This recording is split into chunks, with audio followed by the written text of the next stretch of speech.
I've coached players who have done this, where if you feel like you win your first kill and you can get the second kill or third kill, it gives you like a power boost. It gets you so much in flow where you're just reading the game. This is flow state. This right here is flow state. Like, there's no point me analyzing it. I can't. Waiting for his teammates. He's jumping up, trying to camera people. He gets one. He's in flow. He's playing his life. He's jumping. He's hopping. There's like a deliberate, controlled movement that he's using. It's not just reckless. Gets the second. Apes the third. It's just a flow state, man. What do you want me to tell you? There's nothing I can even. There's nothing you guys can do. Just get in flow state. Look at him. He's feeling. Look at him. He's feeling it. Dropping the dead nade to help him. He might kill himself. Oh, what? Hold on a minute, fella. Okay, ladies and gentlemen, back again with another YouTube video. This time we are breaking down probably the greatest flow state performance I have ever seen from any individual. 2-1 down, winners finals. FaZe, but again knocked down to the losers bracket. 0-4 ends up with one of the best performances, the best solo individual performance I have seen in a very, very long time. We're going to watch it. We're going to break it down. I'm going to be completely honest. I'm not sure what there is to break down. I'm just going to say he's in flow state. This is all intuition. This is all muscle memory. This is him feeling it. Lack of hesitation. So we'll try and see what we can take that he ends up doing. I think at this point is less about what we can learn and more about just sit back, enjoy it, and just soak in one of the best performances from any individual. So let's get right into it. Den Hardpoint. Righty ho, we are going to be focusing on number 7 on the minimap, taking going through Dojo on their breakoff. FaZe typically do this where they'll double bottom, one guy top, and then 0-4 will play towards the left. Once these guys get kills, because they are technically on that favored side, at least for the breakoff, he will then activate and take out. Let's say if number 1 is playing for number 1, it allows these guys, after they get the first kill, to go to be in a 3v2 situation, and then get into their sort of like a setup that they want, force them to spawn here, and then they start taking routes into 0-4. That's kind of like their game plan that I've seen quite a few times. If trades are starting to go down and 0-4 ends up winning his one against Hugh here, I expect him to play towards time and then basically do the same thing. Right, let's see what they do. 50 seconds left, break off, first wave. Playing for mid-cut. They're now in a 4v2, so what do you expect to happen is you play the wave, you soak the time, you keep the game in front of you, what FaZe are going to be doing here. You follow your game plans, you've done your step 1. At the highest level, when the pressure is on, you want to resort to your game plans. When you're resorting to your game plans, it allows you to make very, very quick decisions without thinking about it and put yourself in the best positions to soak time, win the next wave, and get information. So right here, they're in a 4v2. 0-4 recognizes, and you're going to predict this. This is prediction. This is anticipation that he is definitely going to be looking for one on the left. Why? You play this game for 10,000 hours. There's only so many things you could do. If he doesn't spot anyone towards his left, well, he can say, yo, I think he's probably taking a pinch route because of process of elimination. That's one thing I want you guys to start developing is instead of being reactive, you're being proactive. You're trying to play chess. You're trying to predict where people are going to be. Back to the point at hand. 2 kills. Looking for 2 people in the wave. They know Dashi has an AR. They know Hugh has an SMG. So once you know kind of what weapons people have, you get an idea of like tendencies, what they could be doing. And then this is where you just follow your game plan in this situation. So let's see how 0-4 ends up playing it. He knows Hugh has just shot.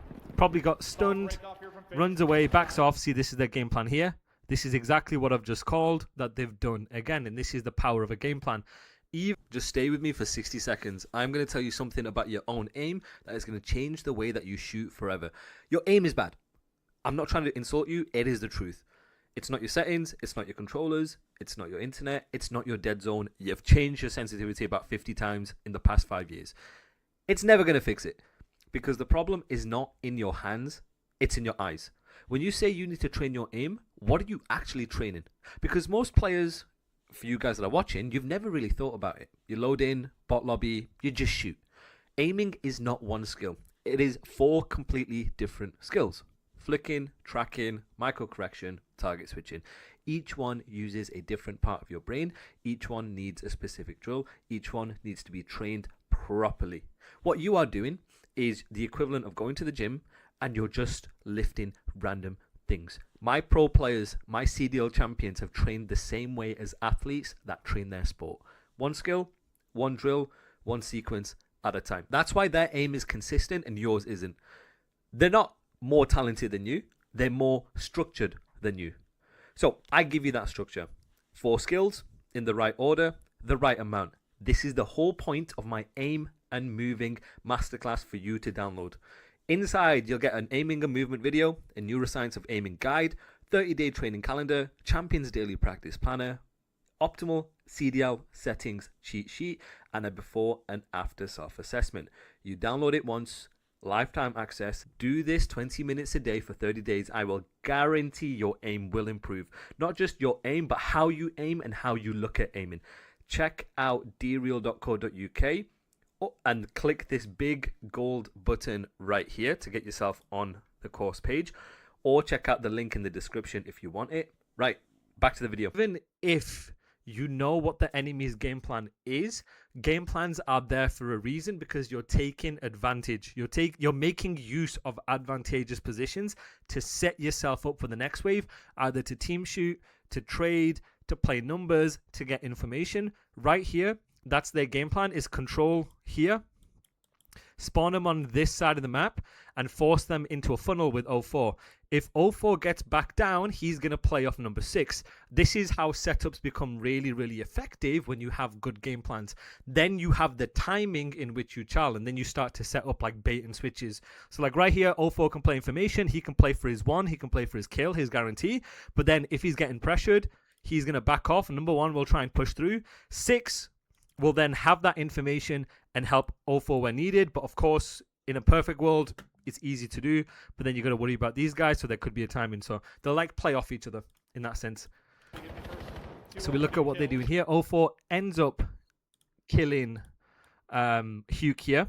And then now we've got a game of numbers. We're still looking for Dashi in the previous wave. I expect him with 40 seconds to left, when trades start going down, to get towards the progression to force out trades and then do it all again, as he's doing here.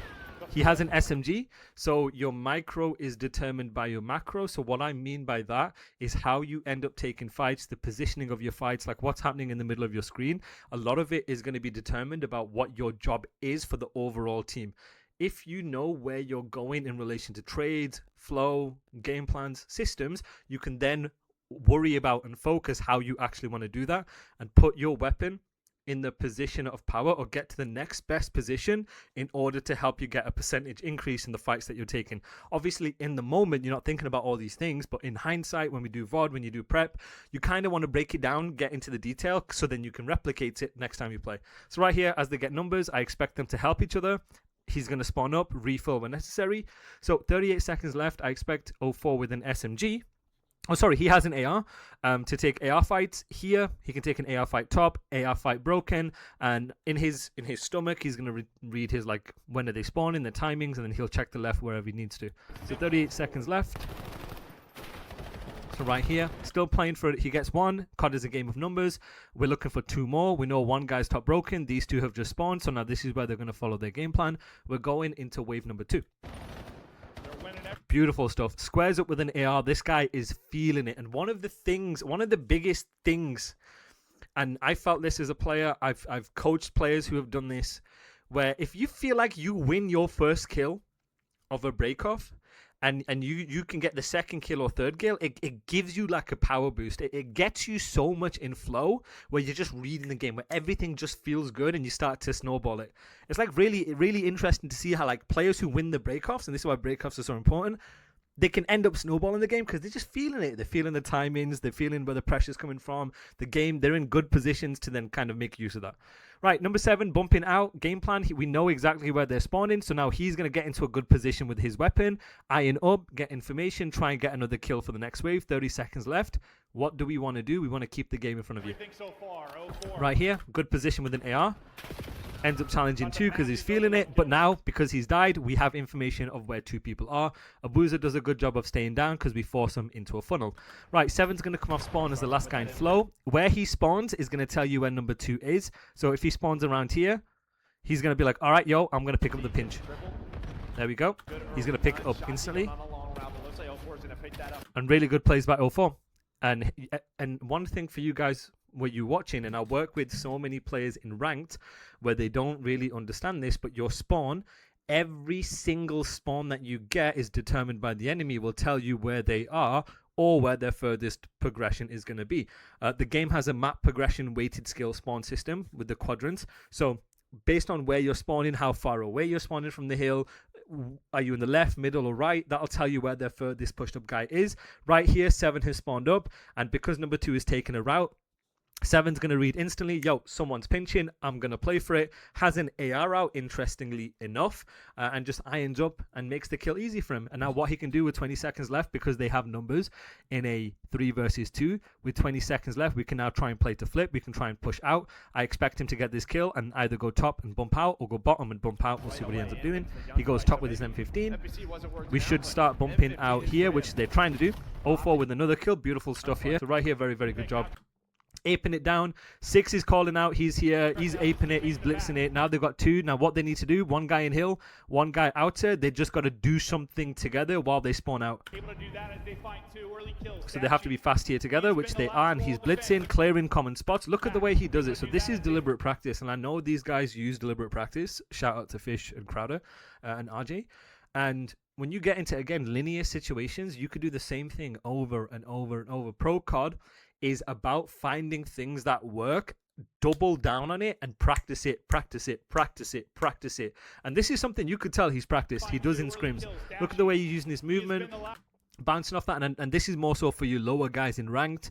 Just try and aim for consistency in the way you're playing in order for you to then focus on the middle of your screen. When you have consistency in your movement, in the spots that you play, in how you play certain scenarios, it allows you to just focus squarely on the front of your screen and your kills and all that sort of stuff. So right here, look at how he's doing it. He's clearing common spots, predicting where people are going to be, ends up cameraing the guy, dies, but opens up Draza to get a 4-piece right here.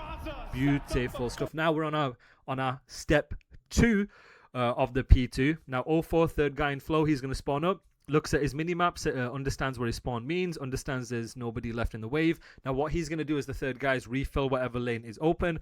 4th guy is going to block spawns. Right here, he knows he has the timings. Why? Because he's got the no map progression spawn towards the hill. So he's going to play the next best position with his SMG that he's done over and over and over again in order to make kills easy for him. Once he gets information from number 6 and number 8 and kills start happening, then I expect him to shift round once they've got specific information.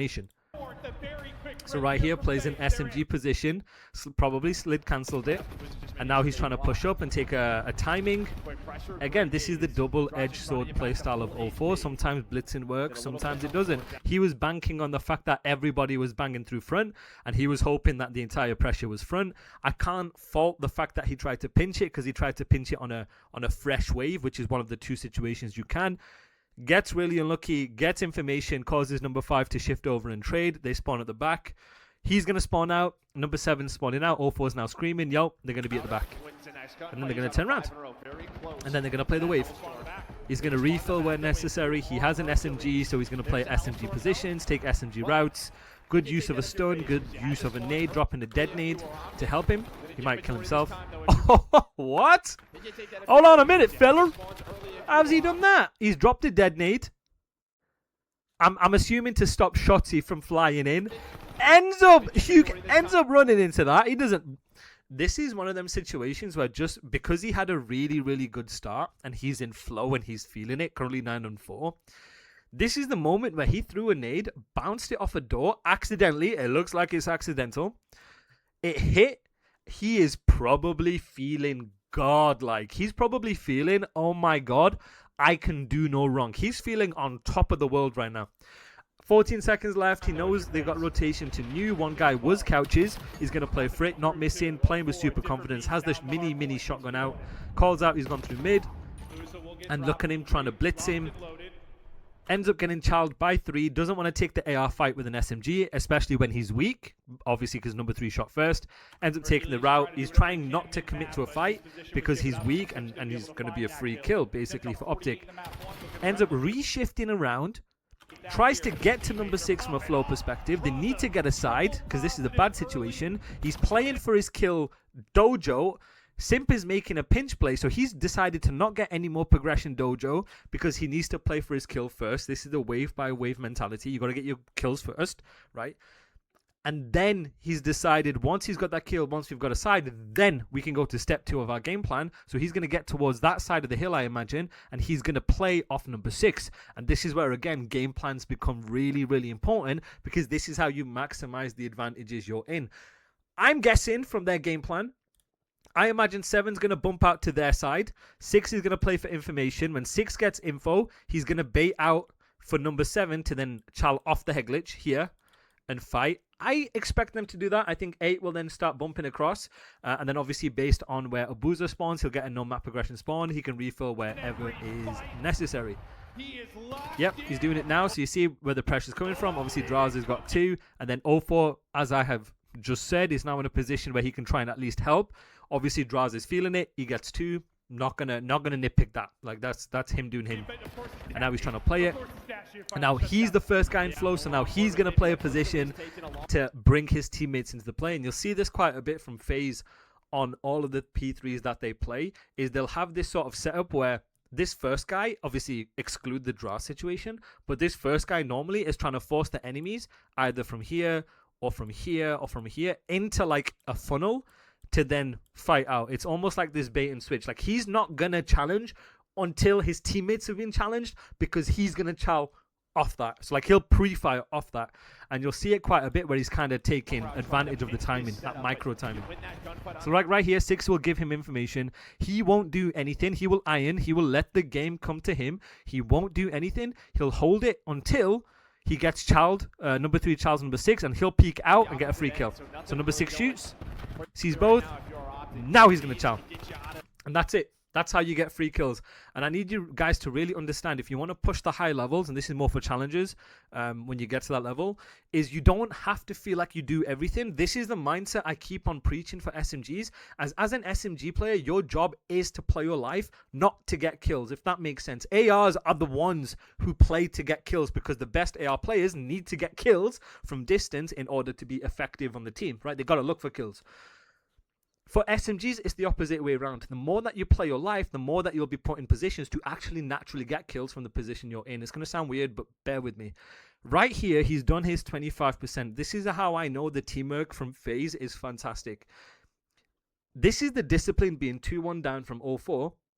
And their game plan on the first wave, or sorry, the second wave, being in a good position, bumping out, not taking a fight to bring and allow the rest of his teammates into the play by doing nothing. This is not a free life situation. This is a situation where you understand, let the game come to me, do nothing. Optic are in a position of weakness because they have to clear everything. Bring my ARs into the play. Bring my teammates behind me into the play and use them to bait and switch. This is a bait and switch, guys. He's using Abuza to bait, or whoever it was. I think it was Abuza to bait, to then get a free 2-piece himself, to then potentially use a free life or bump out and do it again. This is teamwork. This is game plan. This is teamwork. And look how he's making. Look at all the kills he's getting.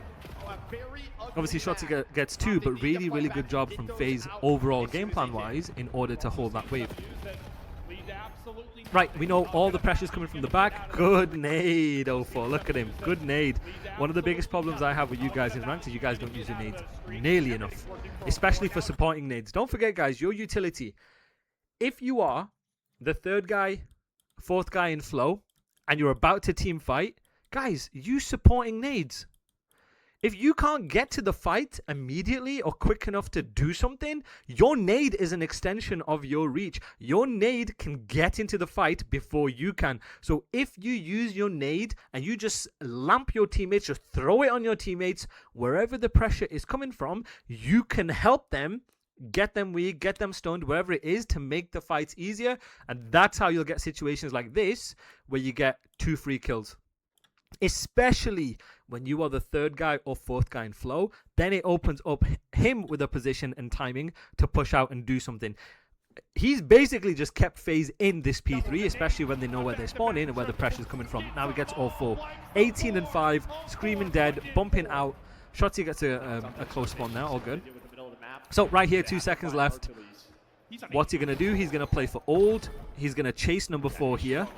Yep, 56 seconds left. He knows he has 2. He gets 1. He's going to get the guy in server. Kills 2. This guy's just feeling. He's in flow right now. He's just chasing everything. He's trying to get as many kills as he can. Really, really good stuff from 0-4. Now he's blitzing. Number 5 does a good job staying alive. He's decided to go into server, looking for kills. He's feeling it. He wants to chal everything. Just go, my boy. Go do something. Gets another one. He says, you get into the hill. I'm bumping. Gets to a good position, and he's just trying to chase kills. But the thing with 0-4 that I really like is, even though he's currently feeling like a god, he feels like he can make no wrong. You can see he's in flow state. Every nade is hitting, every stun is hitting, all the timings are working. He feels like his game plan is fantastic. The P3 situation and this situation is showing you that just because you're in flow state doesn't mean your pacing always has to be 100%. And the thing that's impressed me the most this year with 0-4 is the balance, that kind of like seesaw in his pacing. Understanding when to play good positions, when to play like a cred ball, understanding when to blitz. It felt like when 0-4 was going through kind of like that rough patch he had, it felt like he was blitzing too much, where compared to this event, he's learning how to play like a cred ball in order to bring his teammates into the game and play. Once you're in good positions, once you're in high percentage positions, you have your pre-aim advantage, you have your first bullet advantage, you have all of these different things to let the game come to you and make it easy. You're just naturally going to get more kills. The game's going to feel more in control, and you bring your teammates into the play. When your teammates are now into the play, everybody gets easier. Everything gets easier. Everybody plays better. And it feels like right now with 0-4, he does a really good job of understanding when to do it versus like when to blitz. Now, second guy in flow. Right, so right here, I expect him to stay alive. So he's going to be playing passive here. Reason is number 6 is going to call out he spawned out. 3 seconds left. You can predict Optic are going to be pushing through. So right here, he just has to play his life. He has to just bounce off number 8's info. He might even back off and start playing tight, right? Or is he going to tell off couches, I wonder? We'll see what he ends up doing here. Yeah, but it's good spawn. Oh, yeah, there you go. Okay, so he ends up backing off, playing tight in positions where they can trade because they don't have numbers. Trying to play his life. He can't be in hero. So now, this was really good. I thought this was really good, right? And I've just called it without actually knowing that he was going to do it. So in situations like this, and for you guys who have seen my Play Like a Pro Shotzi edition, Shotzi did the same thing, is recognize when you are in situations where you do not have numbers. So right there, they're in a 2v4. They're in a 2v4. He looked at the time. There was like 6 seconds left. And you know Optic have P1 control. So this is like anticipation. This is predictions, predictive modeling. This is thinking ahead. And a lot of you guys in ranked need to apply this in everything. Instead of trying to take a 2v4 hero, get one, and then go 1-for-1, traded, die, and then spawn out, what he ends up doing is he ends up giving up where the pressure is coming from. So this is what we call reading the pressure. Reading the pressure is guessing or knowing through information where enemies are most likely going to be coming from. So right here, you know they have P1. You're getting comms from Simp that they're going to be in couches. And you know they're P1, so you know the pressure is going to be coming from that side. And so while he's reading the pressure, he's trying to put himself in a position where he can't go 1-for-1 because it doesn't favor him. It favors Optic because he'll spawn out. So right here, he ends up backing off. And this is really good discipline, is he backs off, plays tight to Simp in case they ape him down so he's in tradable positions, and they're forcing teamwork. This is something that's really I'm explaining it to be as simple as simple as it is in the moment to do. Like in the moment, it's impressive to do. It's simple in hindsight, but it's the fact that you have to recognize when you're in disadvantageous positions for the entire team, what is your best play for the entire team. Now, he could just go 1-for-1 and then he'll be 25-10. Oh, I got my 1 kill, all good. But that 1 kill is still just going to spawn here. spawn close, and he's going to spawn a bit deeper out, and they're going to be in bad positions. This right here is discipline in order to think about the actual overall team to bring his teammates into the play, because they don't have numbers and they're trying to minimize the disadvantage they are in. Now, whether they hold it or not is not really the point I'm trying to make. It's the point that they're trying to give themselves the best chance of holding it while they can by thinking about the overall game plan, thinking about the overall, like, where everybody is, that 3D radar in your head, and then playing from that. This was really good. And his job is to watch that. So he's going to play an SMG position that allows him to get either pre-aim advantage, first bullet advantage, info, to not get cameraed, to not get naded, to not get, stunned. So he might play like a really weird angle that people don't expect, just so that doesn't happen. Because he could play this corner and they'll come around and they'll just nade him, right? So we'll see what he does here. Plays an off angle here so people don't expect him here. Shoots, and now he's trying to take a fight. He's trying to run away. And look at him helping where the pressure is coming from. That instant decision to give up the back, get information that two people were here, shift across, get one to be in a 4v3, even if they win it, even if they don't lose it, is the instant decisions that I'm talking about. When you keep the game stupid simple and you look at it in numbers, you know where the pressure is coming from, and you think about how you help your teammates. This is amazing. This is beautiful stuff. This is why FaZe were really good this weekend. And then now all you have to do is just continue to trade. I mean, number 8's taking a wrap out. All good, Chris. But you get the idea. This would have been fantastic. But they end up breaking it anyway, I'm pretty sure. Obviously with some hero world stars. But you could even argue if Simp doesn't do that and he comes back round, and then it would be honestly a genuinely perfect break. But it is what it is. Right, third guy in flow. Where are they spawning? Where do I think the pressure is coming from? This is the exact same P2 that we saw the first time round. He's going to go through mid. Once he gets pressure, he might either shift round or pinch round. He doesn't have the timing to pinch, so I don't expect him to pinch. I expect him to come back and help his teammates. But let's see what he ends up doing. He's feeling it. Is he doing it again? No. So right here, did not have the timing to pinch. When I talk about timings, meaning by the time he ends up going all the way around, because Optic have spawned up quite early, they will be, obviously look at them, they'll be around here before 04's like here to do anything about it. So when I'm talking about timing, it's how long do I have to make a certain play before I end up being useless. So right here, he ends up reading the pressure. We have information. They're probably being called. There's 3 guys front. You could probably help Ape out, use a stun, use a nade. So let's see how 04 ends up playing it. 25 and 11. You dream about seeing your name in the lights. You wish you could be good enough to make content. You wish you could be good enough to play like the players you are watching in this video. But nothing's changing. Again, you're stuck. You're making the same mistakes, the same frustrations, the same gunfights you feel like you should be winning, the same ceiling. You look around, and the players who just look like they come out of nowhere, players who used to be below you, players that are younger than you, getting better than you, climbing past you.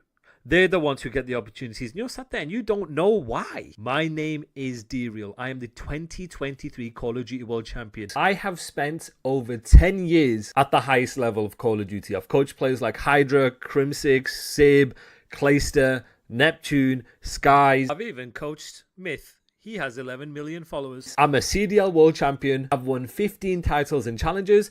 And I've also competed at the highest level myself. I've played at the Advanced Warfare Pro League, Infinite Warfare Champs, and World War II Champs, with the top 5 KD and Slayer rating for that event. I know exactly what separates you from them. Here's what most of you guys don't realize. You're not stuck because you don't grind enough. A lot of you guys put enough hours in. But guess what? You are stuck because you don't know what you don't know. You're grinding without a system. Pro players, they can shoot, they can move. But guess what they have? They have better systems than you. How they think, how they decide, how they read the game, how they recover. That's the gap. And that's exactly what I rebuild in 8 hours with you. Now, you stop being a player that people don't want to team with. That player that people want to team with. The player that casters mention. I have 1 slot left for July, 1 slot left for August. I will not be doing this in September. Once it's gone, it's gone. You have missed the opportunity to learn from the best in the world, how the best do it. This is a system that has been built with the pro players that you watch. This is the only chance you will ever get to learn how your favorite players do it and think. The wall of wins speaks for itself. September, there's a good chance I will not be doing this. October, I will consider opening up 6 slots. So if you are interested, make sure you get on the website and buy, or message me on Discord and we can arrange a time slot. Duos, trios, full squads, 8 hours of full coaching, the same system that I built CDL champions on. You name it, how you look at the game, what you think about the game, decision making, breakdowns, mechanics, everything rebuilt from the ground up for your actual team. You do not have to figure any of this out yourself. I will do the analysis, I build you up, I do all the work. You show up, apply the system, and watch you and your teammates transform. Here's my guarantee. You do the 8 hours, you apply it for 30 days, and you will, and I guarantee it, every single person has, you will rank up, and I will keep coaching you for free if you don't. Players who have done my coaching, they have gone on to play for top challenger teams. Some of them are in the pro league. One player went from platinum to top 250 in 16 hours. That is not a coincidence. That is a system with deliberate, purposeful practice. You and your teammates get the same system. Duos, trios, quads, get that discount. Limited because I put time into you. Uses his nade. Look at that. Use your utility. Use your nade. Use your stuns. Again, 11 seconds left. They might spawn out here, which they do. 7's going to spawn out, 6's going to spawn out. They're just going to help get all time. Simp does a really good job staying alive there. He went back to the time. All good. Right. Throw that nade, use that nade, make it easy. Process of elimination. He uses that stun. Where could he be? Where are the common spots? As you guys are playing, check your common spots. They get 1, 3 versus 3. He's going to slide across, bait for number 5. Use that longest route to move aim assist to drag people's view. Look at him getting round towards the end. 32 and 14. Simp is blitzing. Now, look at 7 here. Making the game easy for the rest of his teammates by making players overextend.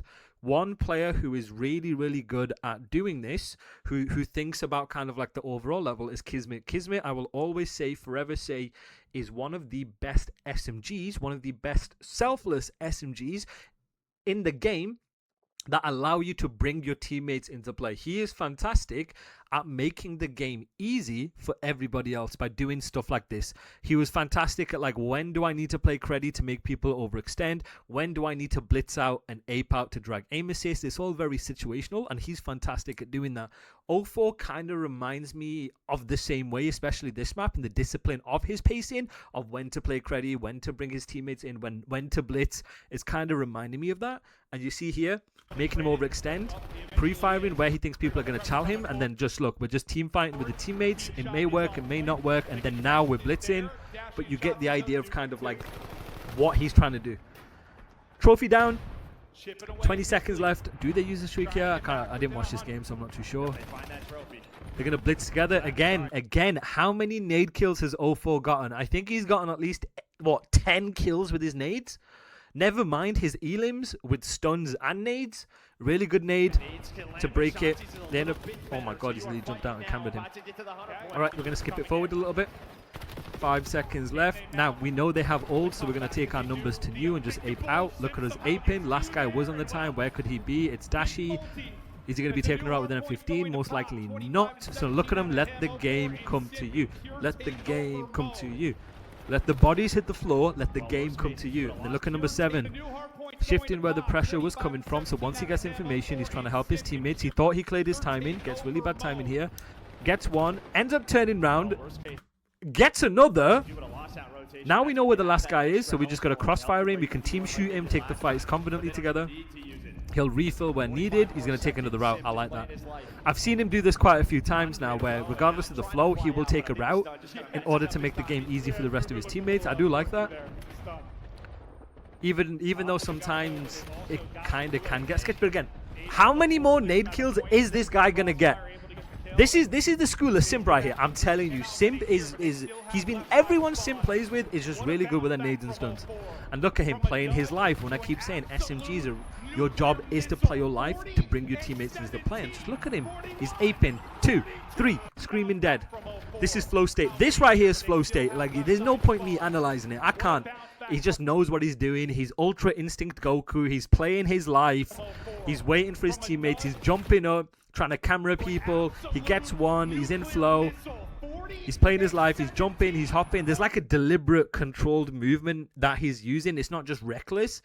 Gets the second. Apes the third. It's just a flow state, man. What do you want me to tell you? There's nothing I can even. There's nothing you guys can do. Just get in flow state. Look at him. He's feeling it. Look at him. He's feeling it. He just didn't even react that time. 57 seconds left. Play the way for what it is. Again, now he's just made a flow state play, blitzing out, aping cameras, first ability, all of these different things, and now he's just playing a credit to get a free kill. I mean, man, look at this. This is the balance of pacing. I keep talking about the discipline in the pacing. Look at him. Look at his centering. Look at the way he moves. He's not trying to get too greedy. Well, he got too greedy there. All good. I lied. Man, this was really good.